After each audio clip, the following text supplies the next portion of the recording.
bu fəaliyyəti, şantaj və təhdid fəaliyyətini hardan həyata keçirmisiniz?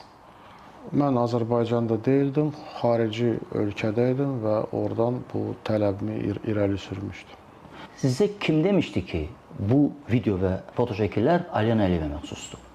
Deməli, bu videolar ortalığa çıxanda Mehman Hüseynov bu videolar barədə danışanda və informasiya verəndə ki, bu videolar çıxacaq, şəkillər, mən Mehman Hüseynovla əlaqə saxladım Facebook vasitəsilə və istədim ki, özüm görüm bu materialları və tanış olum bu materiallarına. Ancaq o mənə cavab vermədi və dərhal qısa müddətdən sonra Elman Əliyev və Zəki Səlimov mənlə əlaqə saxladılar və mənə bu materialları göndərdilər WhatsApp vasitəsilə. Mən o materialları görəndə inanmadım ki, bu Alyona Əliyevadır, yəni ona bənzətmədim və ikisindən də soruşdum ki, doğrudan da mı bu həmin qadındır, yoxsa bu yəni ona oxşayan bir qadındır. Onlar dedilər ki, və Elman Əliyev mənə cavab verdi ki, bu doğrudan da Alyona Əliyevanın videosudur. Sadəcə olaraq yəni köhnə videodur, ona görə müəyyən dəyişikliklər ola bilər.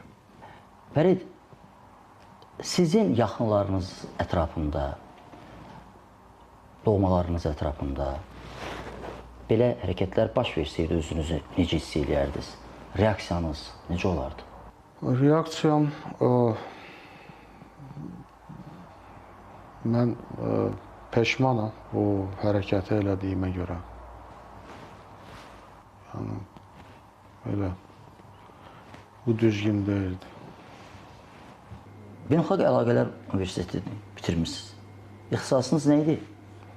Beynəlxalq informasiya, ictimaiyyətlə əlaqələr, PR. Oğlunuzun 13 yaşı var. Harada oxuyur? Məktəbdə, Tümendə. Tümendə məktəbdə oxuyur. Nə vaxt görmüşsünüz onu?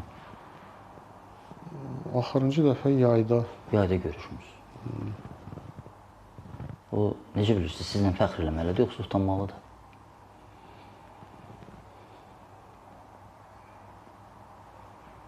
Utanmalıdır, yəqin. Kifayət qədər vaxtınız olacaq gələcəyi fikirləşməyə, ən azı o 13 yaşlı oğlunuzun taleyini fikirləşməyə. Allah bəslət gözünüzü açsın. Sağ olun, çox sağ olun.